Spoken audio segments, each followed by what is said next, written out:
पूजा पाठ करते समय ध्यान रखने योग्य जरूरी बातें। हिंदू धर्म में पूजा पाठ को बड़ा महत्व दिया गया है और रोज भगवान की पूजा को अनिवार्य बताया गया है। लोग इसका पालन भी करते हैं, लेकिन कई बार देखा गया है कि कुछ लोग हमेशा इस बात की शिकायत करते हैं कि वे पूजा तो कर रहे हैं, लेकिन उन्हें पूजा का सही फल नहीं मिल रहा है। दिन रात भगवान के नाम को जपते हैं, लेकिन भगवान उनकी प्रार्थना नहीं सुनते हैं। इसके कई कारण हो सकते हैं, लेकिन एक बड़ा कारण पूजा के नियमों में कुछ गलतियां होना है। लोग जाने अनजाने में भगवान को कुछ ऐसा चढ़ा देते हैं जो उन्हें प्रिय नहीं होता है। ऐसे में हो सकता है कि भगवान नाराज हो जाएं और पूजा का फल न मिले। इसलिए हम आपको बताने जा रहे हैं कि पूजा पाठ करते समय आपको किन किन बातों का विशेष ध्यान रखना चाहिए। लेकिन उससे पहले, अगर आप भी चाहते हैं कि लक्ष्मी माता का आशीर्वाद आप पर बना रहे, तो इस वीडियो को एक लाइक करें और चैनल को सब्सक्राइब कर ले और कमेंट बॉक्स में जय लक्ष्मी माता जरूर लिखें।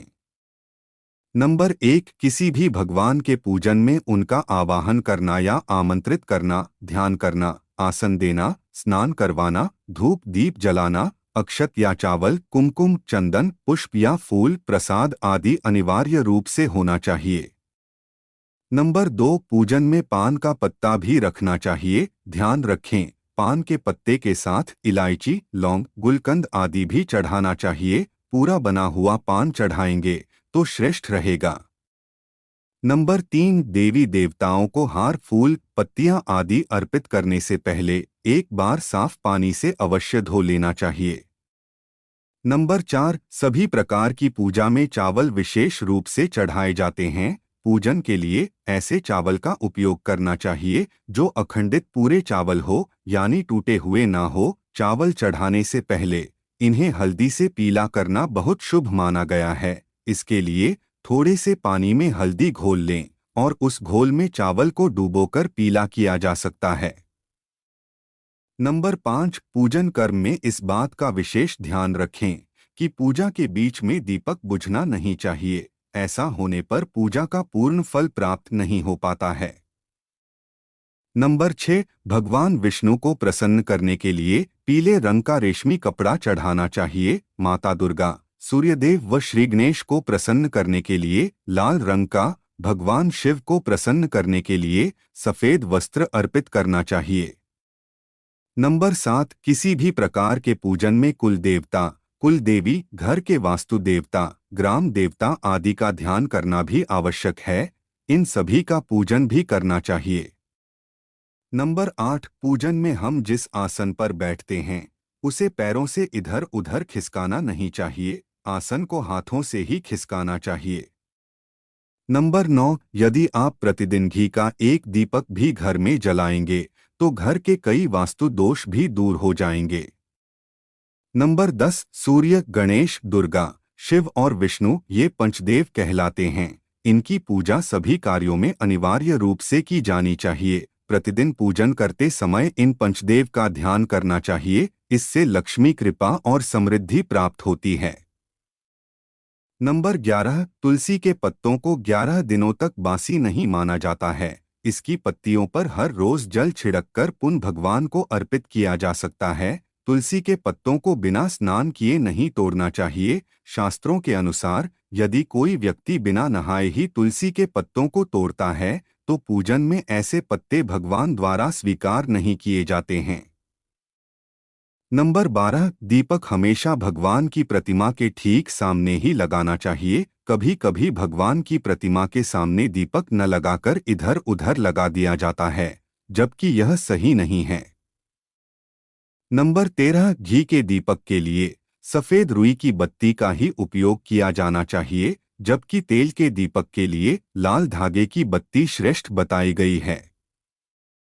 नंबर 14, पूजन में कभी भी खंडित दीपक नहीं जलाना चाहिए। धार्मिक कार्यों में खंडित सामग्री शुभ नहीं मानी जाती है।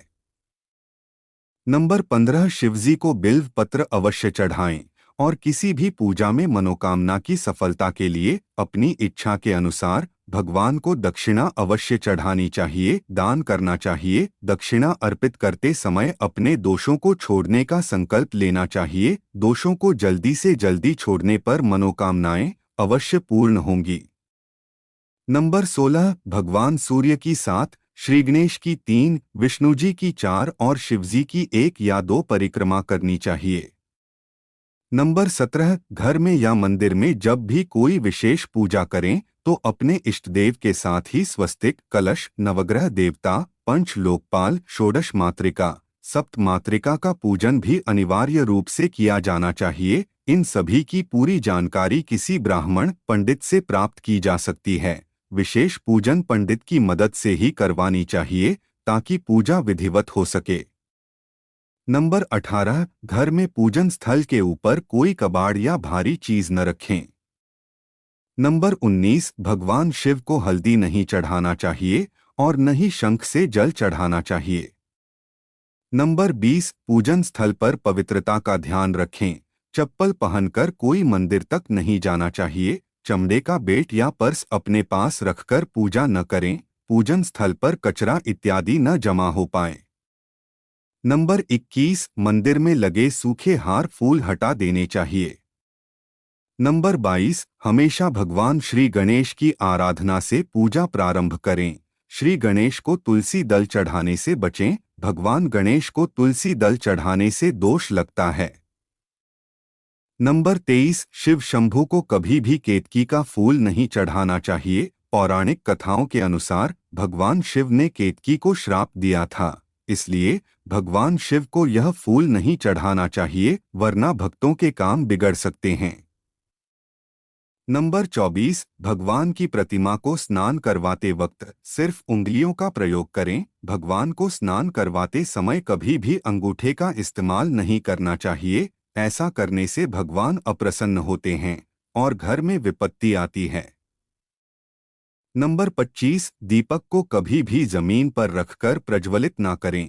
ऐसा करने से धन की बर्बादी होती है और घर में अशुभता आती है। नंबर 26, पूजा के वक्त अगरबत्ती का प्रयोग ना करें।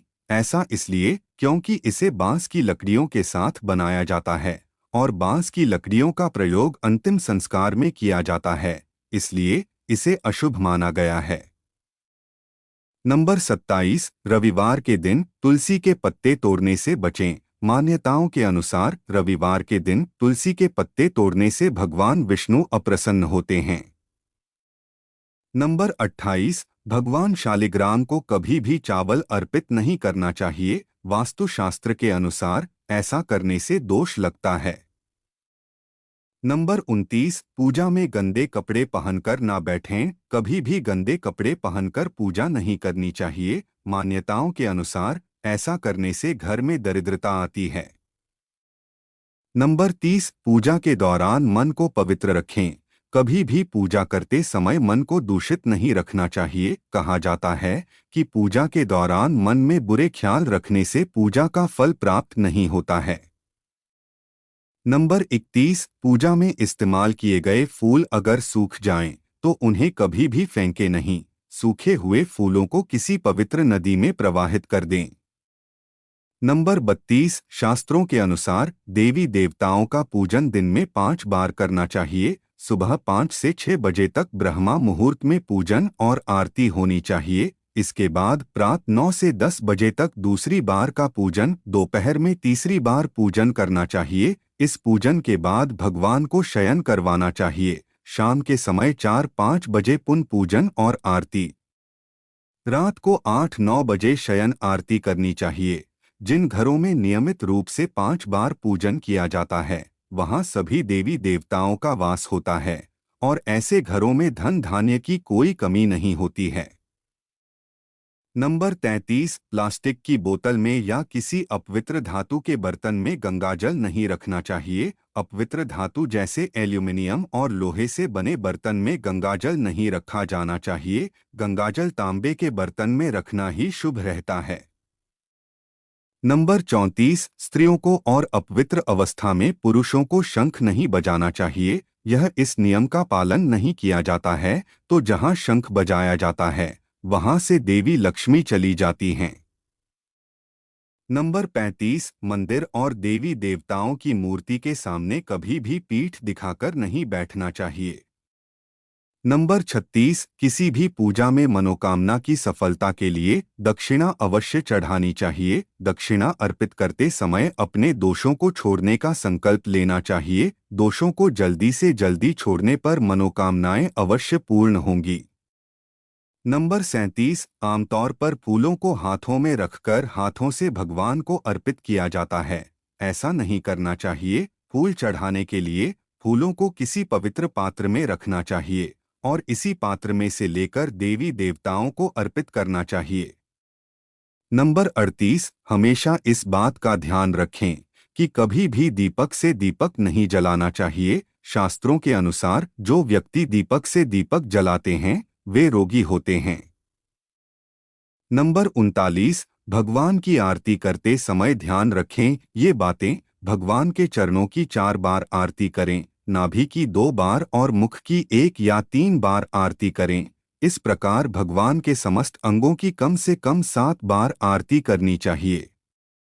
नंबर 40, अपने मंदिर में सिर्फ प्रतिष्ठित मूर्ति ही रखें। उपहार, कांच, लकड़ी एवं फाइबर की मूर्तियां न रखें एवं खंडित, जली कटी फोटो और टूटा कांच तुरंत हटा दें। शास्त्रों के अनुसार खंडित मूर्तियों की पूजा वर्जित की गई है। जो भी मूर्ति खंडित हो जाती है उसे पूजा के स्थल से हटा देना चाहिए और किसी पवित्र बहती नदी में प्रवाहित कर देना चाहिए।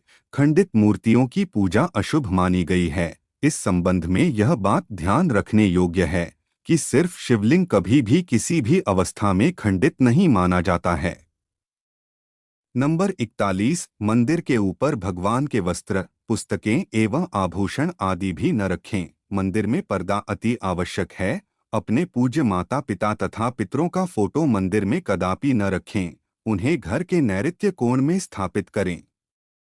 नंबर 42, कभी भी भगवान को या फिर अपने से बड़े को एक हाथ से प्रणाम नहीं करना चाहिए। इसके साथ ही यह भी ध्यान रखें कि सोए हुए व्यक्ति का चरण स्पर्श नहीं करना चाहिए। पूजा के बाद बड़ों का आशीर्वाद लेते समय ध्यान रखें कि किसी के दाएं पैर को दाएं हाथ से, बाएं पैर को बाएं हाथ से छूकर प्रणाम करें।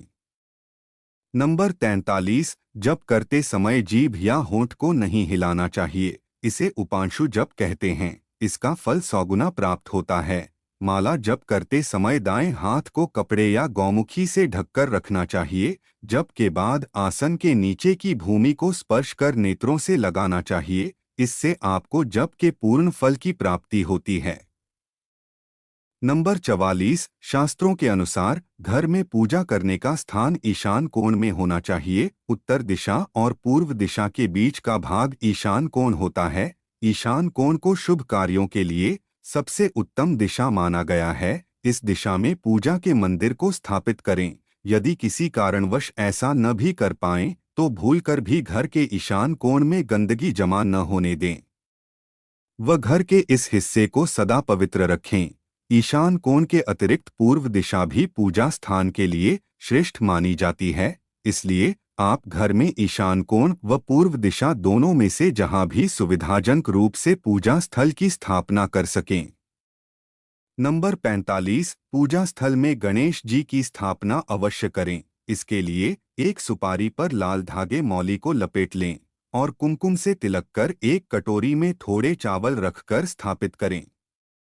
नंबर 46, पूजा स्थल में एक कोने में बंद पात्र में गंगाजल अवश्य रखना चाहिए। एक तांबे के छोटे से लोटे में जल को पूजा स्थल में अवश्य रखना चाहिए। प्रतिदिन इस पात्र का जल बदलना चाहिए। वह पुराने जल को पीपल के पेड़ या तुलसी के पौधे में डाल सकते हैं। नंबर 47, पूजा के स्थान में एक देव की सिर्फ एक ही प्रतिमा रखें। यदि आपके पास एक देव की एक से अधिक प्रतिमा पूजा स्थल में हैं, तो उन्हें घर में कहीं भी दीवार आदि पर लगा सकते हैं, किंतु पूजा स्थल में एक देव की एक ही प्रतिमा रखें।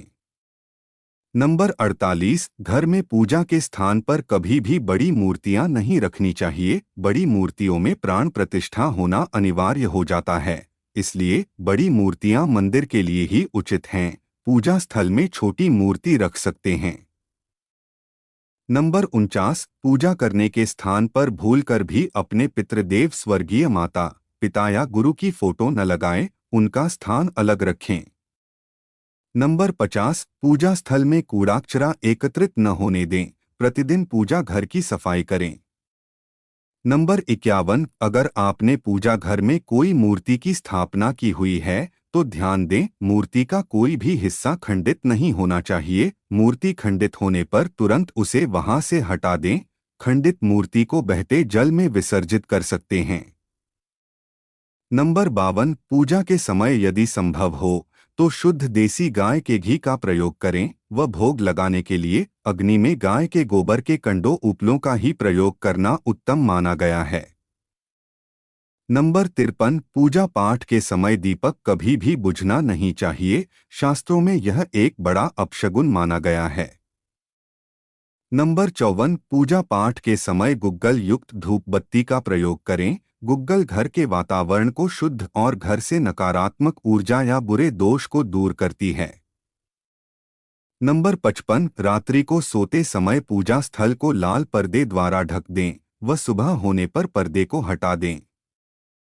नंबर 56, पूजा करते समय भगवान को फूल चढ़ाना शुभ माना जाता है। कुछ फूल देवी देवताओं को विशेष रूप से प्रिय होते हैं और फूल चढ़ाते समय इस बात का ध्यान रखना चाहिए, जैसे दुर्गा माँ को लाल और भगवान विष्णु को पीले रंग के ही फूल चढ़ाने चाहिए। पूजा में कभी भी बासी फूल नहीं चढ़ाने चाहिए, यह अशुभ माना जाता है। नंबर 57, पूजा में इस्तेमाल कलश या जल के लोटे को हमेशा ईशान कोण में रखना चाहिए। दीपक और कलश को एक दूसरे के बिल्कुल पास कभी ना रखें, वरना इसके दुष्प्रभाव झेलने पड़ते हैं। नंबर 58, पूजा हमेशा आसन पर बैठकर ही करना चाहिए। आसन पर बैठकर पूजा न करने से इसका फल नहीं मिलता है। आसन के रंग का चुनाव आपको अपनी राशि के हिसाब से ही करना चाहिए। नंबर 59, भगवान के भजन कीर्तन या आरती के दौरान हर तरीके से वहां उपस्थित रहें। इस दौरान किसी से बातचीत करने से पूजा का फल नहीं मिलता है। पूजा की सामग्री को लेकर कभी भी दिखावा ना करें।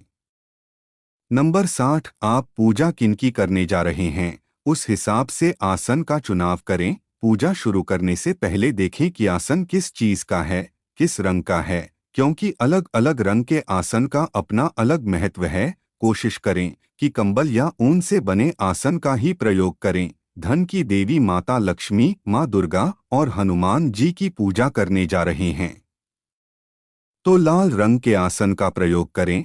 अगर मंत्र सिद्धि की पूजा करनी है तो कुशा से बने आसन को श्रेष्ठ माना गया है।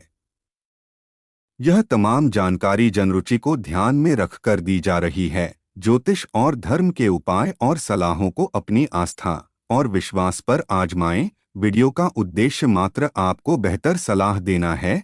इस संदर्भ में हम किसी प्रकार का कोई दावा नहीं करते हैं। दोस्तों, वीडियो अच्छी लगी हो तो लाइक और सब्सक्राइब जरूर करें। धन्यवाद।